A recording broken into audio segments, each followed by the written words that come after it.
was sitting in on a couple of seminary classes at Bob Jones 2 weeks ago, and after my visit, they gave me a book that one of the professors had written, and I started reading it, and it was about the trustworthiness of God's words. And it's what I came across in chapter 2 that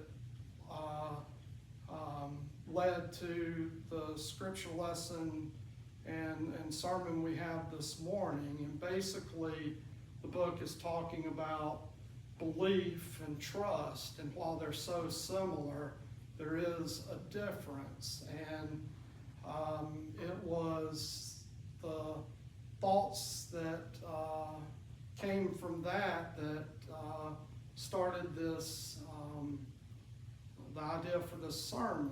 And then the uniqueness of the situation that we've had with the storm the last 9 days, and not having service last week, been able to spend more time than usual just focused on a specific set of scripture than normal. And it really provided me a lot of comfort as we have gone through a rough 9 days. And when we look at Acts and what Luke is telling us this morning, Acts 27 and 28 go together. It's about Paul's journey from Caesarea to Rome. He's got to go before Caesar, and it's about the journey that they're on that Paul is a prisoner to. And,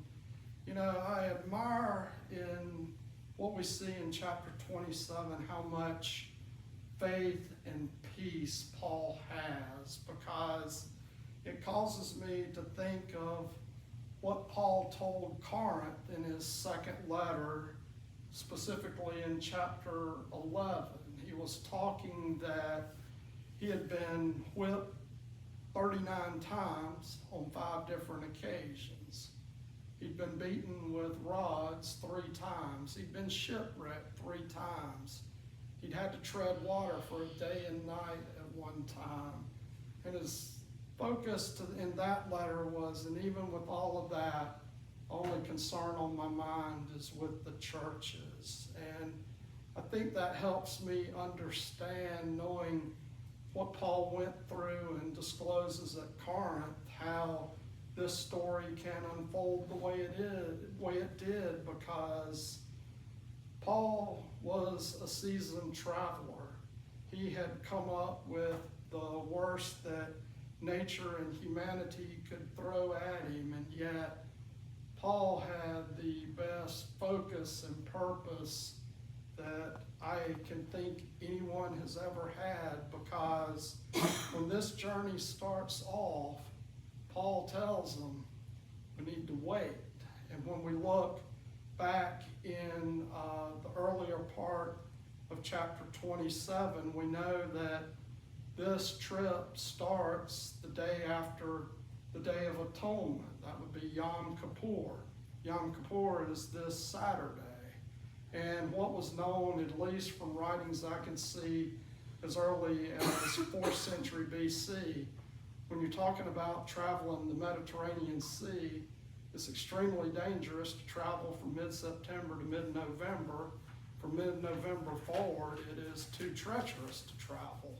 So this storm and this journey is all occurring around the middle of October, the same time period that we're in now. And in thinking and reading about this scripture lesson, there are a couple of things and ways a person can go about understanding the message here. It's easy to look at what Paul is going through and what he's exposed to and compare Christ's journey with what Paul is experiencing. Paul was on this ship with thieves and murderers, and that is similar to Christ's story. And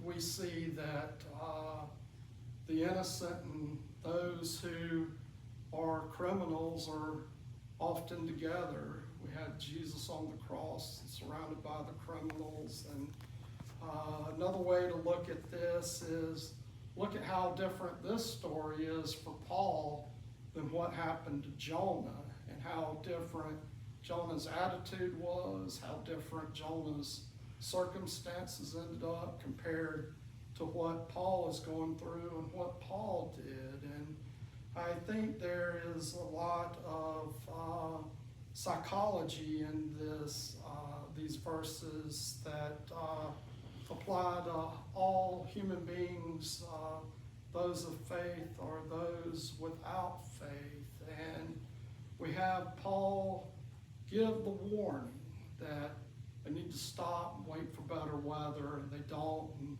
things start going really bad. We see that Paul had received the approval of the centurion over him on this prisoner's journey, and that the centurion showed him respect, and in turn Paul was honest and just with him. And that a lesson there is when we're in a position of authority to show respect to those who deserve respect and to use our power to make a difference. We see chaos starting to unfold in the verses we had this morning.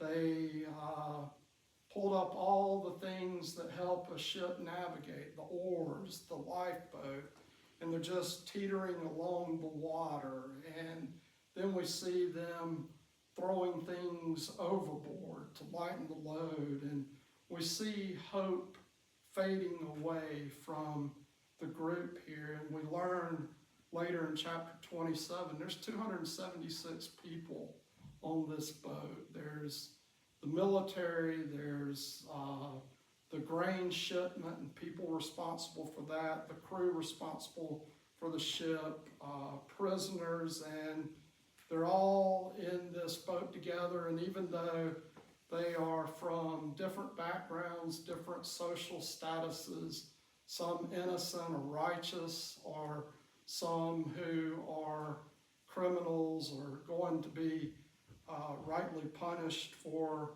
their activities, we see how much we're all alike when we end up on the same boat in the same storm. The same needs, the same worries, the same behaviors are all seen in this story. And we have Paul that is the unique person in this story. Paul doesn't seem to be overcome by the turmoil. He doesn't seem to lose his peace. He stays focused on God and what God has told him. And I think this is a type of story in Scripture where if we're troubled with what does Scripture mean that the first will be last and the last will be first, it applies here. In this situation, Paul was the last. But Paul's the only one with an intimate relationship with God that can help them through this potential disaster. And we see Paul, while he's ignored at the beginning, not be ignored as the story continues. And Paul says that the angel of the God I worship said that not a hair on anyone's head will be damaged, but you've got to stay on the ship. We've got to stay together because there were a couple of things going on in the mines. Let's go ahead and jump overboard, and those who can save themselves, save themselves. There was also talk of, well, let's think about killing the prisoners. And all of these ideas are coming about in this story. And when Paul says no one's going to be injured, an angel of the Lord has told me this, Paul gets food, sits down on the ship, blesses the food, eats it, and encourages the others to eat. We see Paul's faith and peace impact others who didn't have any of that. But as they watched Paul, we do know Scripture tells us later they did eat. They did agree to stay on the ship. and that the story turns out that what the angel said was correct.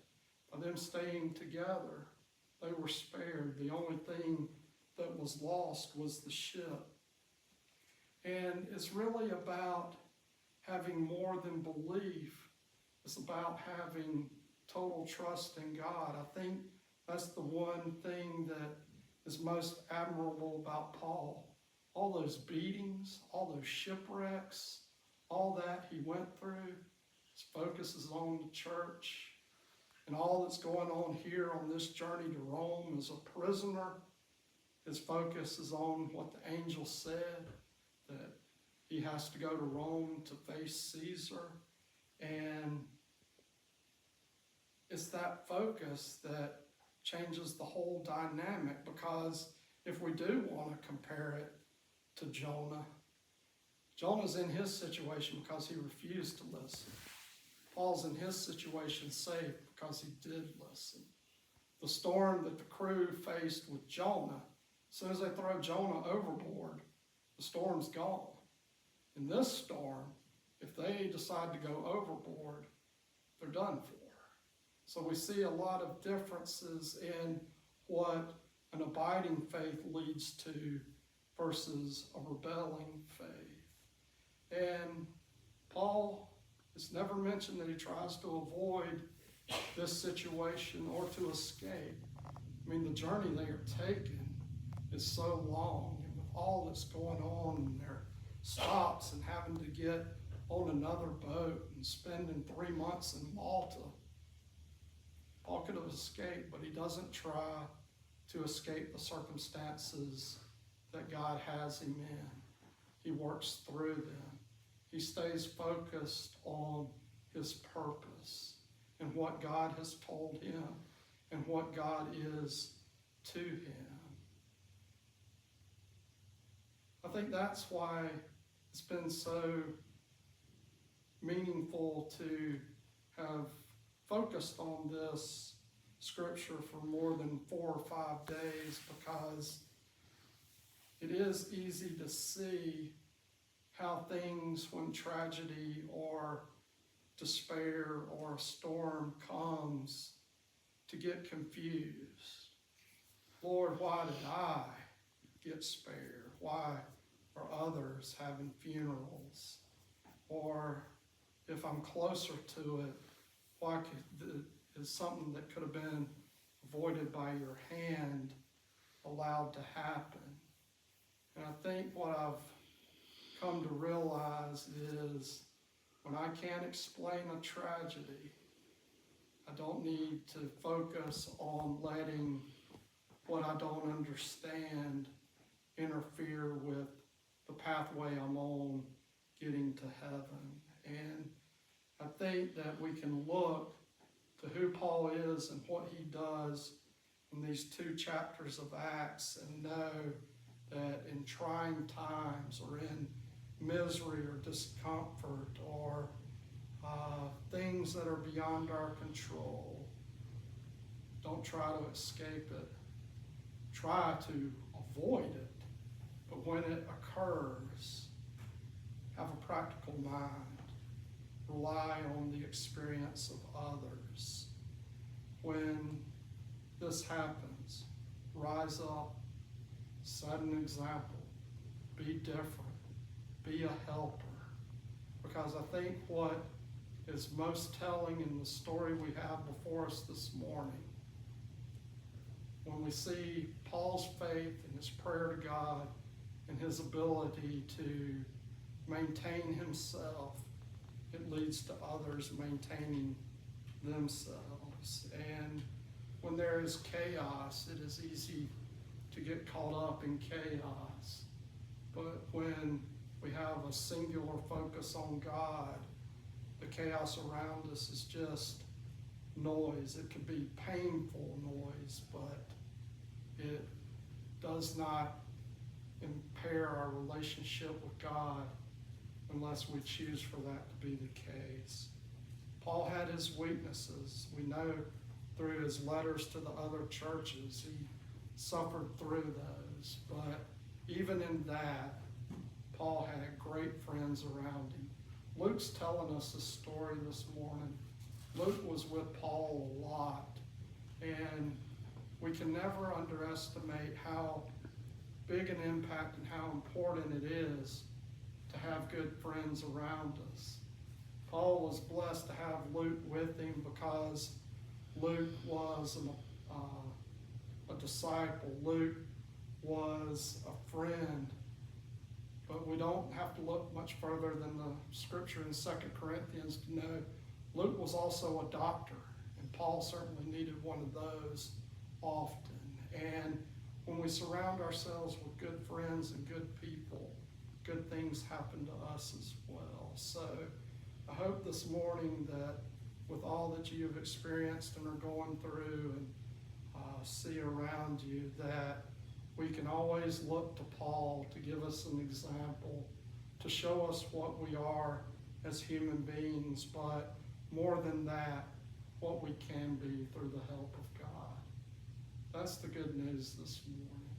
Let us always turn to Scripture and find someone who we can pattern ourselves after, so that we come from a place of peace and we can be that example in the community around us of what peace within a Christian looks like.